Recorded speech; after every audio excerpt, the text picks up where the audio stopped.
All right, everyone. Good Monday morning. I'm Senior Meteorologist Wesley Williams. Thank you for waking up with Wesley.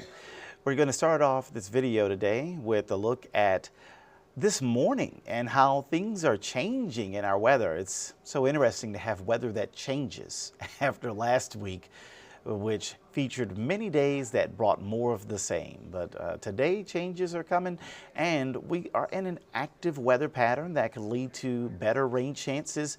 And believe it or not, a couple of risks of severe weather are on the table for us in South Mississippi. So without further ado, let's get started. We've got a time lapse this morning that revealed some sunshine over the Mississippi coast in that view over Gulfport. However, we have seen a few more clouds rolling through, and looks like during the 8 o'clock hour, it is a bit cloudier there. But we were able to sneak in some 7 a.m. sunshine, so that was nice for the start off the new week. I know for some of you it can be a little difficult to get up and at 'em after staying up late watching the Super Bowl. Well, maybe it's not late for some of you, but for me, with a 2 a.m. wake up, yeah, it's pretty late to stay up watching the Super Bowl. So you'll excuse me if I might have missed part of the second half of the game. Anyway, looking at the dew point numbers, no matter which team you were cheering on yesterday, many of you might be cheering on these dropping dew points this morning. So we no longer have kind of those muggy dew points in the 60s that we had earlier overnight. I can kind of point those out for you here. We had dew points in the 60s earlier this morning, and now, as of the sunrise hour and beyond, our dew points have actually come down into the 50s, so it feels a little less humid, and you might be able to notice that. We see here that most of our dew points have changed, have dropped by about 10 degrees over the last 24 hours. So these are those dew point numbers that we have right now, and I'll make this a bit larger on your screen to make it easier for you to see some of those numbers. I would disregard the 19-degree dew point there. That's probably an error reporting out of the Lyman area, so I'll put an extra that. But the rest of them appear to be in the 50s, which, you know, is certainly drier than we have seen in recent days. And we're also looking at temperatures that have dropped. Look at there, Wiggins just dropped by 10 degrees compared to yesterday morning. So this morning feels a bit cooler than it did yesterday morning. These temperature numbers are in the 50s and 60s. And it's not just for us in South Mississippi. This is also happening across the rest of the state too. Check out the dew points across the entire state of Mississippi. As we tap into drier air from the north, we're seeing these numbers falling into the pleasant 50s and just downright dry 40s and 30s when you go to the northern part of the state. So it's bone dry, very crisp in the northern half of Mississippi today. You can see how things have changed over the last 24 hours, and it's easy to tell that basically everywhere we've seen it turn drier over the last 24 hours compared to yesterday morning. Temperatures have also dropped, and so pretty much everywhere on this map you're noticing that it has turned cooler over the last 24 hours.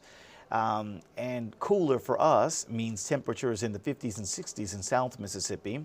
Cooler for areas in the northern part of the state means chilly 40s and cold 30s. So yeah, if you're noticing it's cooler here this morning, imagine if you were waking up in Oxford where it's in the cold 30s this morning. You need a coat as you head out the door. But I think most of us in the southern part of the state will be fine, maybe just in short sleeves in some cases. Now, the reason why we are getting these winds from the north is because we had a cold front that moved in from the north. I can kind of draw that front. This was the front position 12 hours ago. It was located about here. Then it kept rolling to the south. It passed across South Mississippi this morning, and that's where it's sitting out in the Gulf, but it has stalled. So it's turned from a cold front to a stationary front because it's sitting still. And because it's sitting still so close to us, can't rule out maybe a few light rain showers at times because of that stalled boundary nearby, as well as a few other upper features that are in the pattern locally. So yeah, don't be surprised if you catch a few showers. There have been a few of them being detected by First Alert radar across the local area. We can actually take a more zoomed in view. Let's see if I can take a more zoomed in view of the First Alert radar as of 8:42 a.m. Now, this is really zoomed in, so we'll actually zoom out a little bit. There we go. 6 southernmost counties as of 8:43 a.m. Not really a ton of rain locally. There are a few light rain showers. I'm seeing one of them near the eastern portion of Horn Island. You can see this little guy right here. Might be about to make a run for areas near Pascagoula. So if you're in the Pascagoula area watching this, just know you might get some rain showers before 9 a.m. We saw a few more of these earlier this morning, though. Now it looks like they are kind of trending down. So speaking of rain chances, expect those to go up substantially, I think, by the day after tomorrow, if not the night after tomorrow night. So we're talking about Wednesday and Wednesday night. That's a time frame in which we could see some much higher rain chances. Before we get there, though, looking at Monday today, looking at that, pretty nice, slightly drier feel, and temperatures that won't be quite as high as they have been. The last few days, we've seen temperatures in the 70s, but today, some of you might barely hit 70. We'll see a range of highs in the 60s and 70s. And like I said, you'll notice at times just a little touch, little hint of less humid air across our area. So because of this less humid air in the region today, it's so dry that I think it helps to work against additional rain chances for the rest of Monday. So other than some light rain, we're really not expecting much more wet weather today. Now tomorrow things change. We actually will see an increase in moisture in the air, so it might turn muggy again on Tuesday, and that will help a few more showers to form. I don't think we're going to see any washout on Tuesday and Tuesday night, but I think we'll see a higher rain chance. More places will see rain in South Mississippi tomorrow than today. And some of the rain looks like it's going to be light amounts, less than a ½ inch. Now, you go to Wednesday and Wednesday night, and we're no longer talking light rain amounts. On Wednesday and Wednesday night, we could see some pockets of heavier downpours where some places pick up 1 to 2 inches of rain at times on Wednesday and Wednesday night. So we do have a futurecast that'll kind of help to walk you through this hour by hour, helping you to plan around these higher rain chances. So here's a look at today, Monday. We're expecting, only that 20 to 30% chance of light rain, if any at all. And based on this computer model scenario, we could actually get into a situation with maybe some rain-free hours later today, because the model doesn't show a bunch of rain nearby other than just a few light sprinkles. Now tomorrow, a slightly higher rain chance. I think we will see some hit or miss rain showers in South Mississippi on Tuesday. Our rain chance tomorrow in the 40 to 50% range. And you'll look at this computer model here. We'll go ahead and take that full. And do you see much rain nearby? And the answer is not really. So we could see a few passing showers, but nothing terrible. Looks like if we rewind this and maybe pause around 3 p.m., you blink and you miss it, but there go a few showers that would be moving through the area. It's missing my pause. Let's try that one more time. Around 3 p.m., we're pausing it, and you can see, look at that, a little downpour in parts of South Mississippi. So Tuesday, tomorrow afternoon, don't be surprised to see a few isolated downpours. I do think we will see a higher rain chance tomorrow than today. But the real big rain chance is coming in as we go to Wednesday, especially Wednesday p.m. There's a look at Wednesday a.m. We're seeing a few showers in the area, but nothing too heavy. But as we go to Wednesday p.m., that's when we'll begin to see more storms possibly developing. And I think the rain chance could actually pick up even more so Wednesday p.m., 60%, 70% maybe even higher than that. As we go to Wednesday afternoon, we are seeing not just thunderstorms, but the potential for strong thunderstorms to develop and move through our area. These could be capable of heavy downpours, capable of frequent lightning, capable of gusty winds, and we can't even rule out maybe a brief weak spin up twister or some small hail with some of these. So Wednesday p.m. will be a pay attention time weather-wise in our local area as we monitor that risk of severe weather. Now, if you're familiar with severe weather risk, we talk about this every year. The Storm Prediction Center is the one who puts out these maps that rate your probability of seeing severe weather on a scale of 1 to 5. The higher the probability means the higher the chances of you actually seeing the stuff I just mentioned. like straight line wind gusts, hail, tornado. And fortunately for us, this risk level is only a 1 out of 5. So it's a very low probability of actually seeing some type of severe weather in the area involving twisters, hail, and straight line wind damage. However, if you zoom the map out, you'll notice it's over a large portion of our state. So somewhere in there, damaging storms just can't be completely ruled out. We'll monitor that area to see if maybe they increase the risk level. And so be watching for that in our coming updates as we continue to bring you information, new information about this. Maybe they increase the risk level to 2. Maybe 3. I don't suspect that. I do think that there could be an upgrade to level 2 somewhere in there, but I doubt we'll see an upgrade to level 3 anywhere in there. But just remember, the higher that level means the higher the probability of actually seeing twisters, hail, and damaging straight line winds. So that's Wednesday and Wednesday night. We showed you the timing on Futurecast.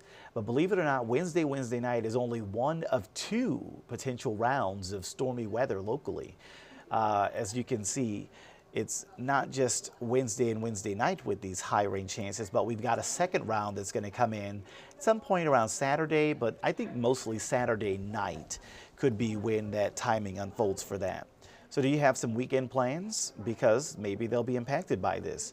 We'll cover the hour-by-hour timing with Futurecast right now. So what do you got going on Saturday? Saturday morning looks like there might be some hit or miss showers, but I think we're managing to find some rain-free hours on Saturday morning. However, if you have some plans on Saturday p.m., that's when you want to keep a close eye on the weather, especially in the evening and nighttime hours, because this cold front's going to be moving in from the west, and it could kick up some strong storms. Believe it or not, the Storm Prediction Center has already highlighted our region for risk of severe weather on Saturday. Today is only Monday. They rarely show a risk area further than 3 days in the future, unless they are highly confident on there being a risk of severe weather. So the fact that we are already under a risk on Saturday tells us it could be something that's pretty significant. Now, they only give you the level 1 through 5 for the first 3 days, today, tomorrow, and Wednesday. Once you go beyond 3 days in the future, they actually don't give you level 1 through 5, so it's hard to say exactly what the risk level would be. I suspect it could be around a level 2 on Saturday. So, that's a higher probability of severe weather Saturday evening and Saturday night compared to what we could be dealing with on Wednesday evening and Wednesday night. And as you see, where those high rain chances linger into early Sunday, just a few hours after midnight. But then we're actually going to see that rain chance decrease as we go to Sunday evening. So even though Sunday could be off to a wet start, I think that most of the rain will actually trend down as we go to the afternoon hours. So that's a look at those rain chances in the 7-day forecast. I told you it was more of an active pattern this week. Last week we kind of had each day on repeat with, oh, there's fog in the morning, oh, it's mild in the evening, oh, there's no rain. And that was like every day last week. But this week, we've got all kinds of things. We've got a slightly cooler, slightly drier Monday, then a muggier Tuesday with higher rain chance, and then some stormy weather possible on Wednesday in the afternoon and the evening and at night. And then it might cool off a little bit as we go to Thursday, maybe turning less humid. It might stay cooler and less humid for Valentine's Day Friday. Please note that the rain chance on Friday is not 0%, so we are not promising you a dry holiday, but it is on the rain chance is on the lower end, in the 20 to 30% range on Friday. Then another system moves in over the weekend, and you saw that while Saturday morning might not have much rain, we do get into a wetter and possibly stormier situation as we go to Saturday evening and Saturday night. And then those showers linger a few hours after midnight on early Sunday. But by the time the sun comes up on Sunday, maybe we'll see drier weather. And behind that cold front, it could also turn cooler. Kind of the steepest temperature drop you have here over the next 7 days could be from Saturday to Sunday, when we take a 10-degree drop in just one day from 70s, lower 70s Saturday to lower 70s for highs on Sunday. But no Arctic blast here, that's for sure. Just a 10-degree drop, getting us from above normal to closer to normal. So we've got a lot to cover in the Weather Center this week. Hopefully you're able to keep up with all of the latest updates. We'll keep bringing you them here in the First Alert Weather Center. And I think that'll kind of do it for our video update this Monday morning. So thank you for waking up with Wesley. I've been Senior Meteorologist Wesley Williams. Take care, and we'll see you again in the next video.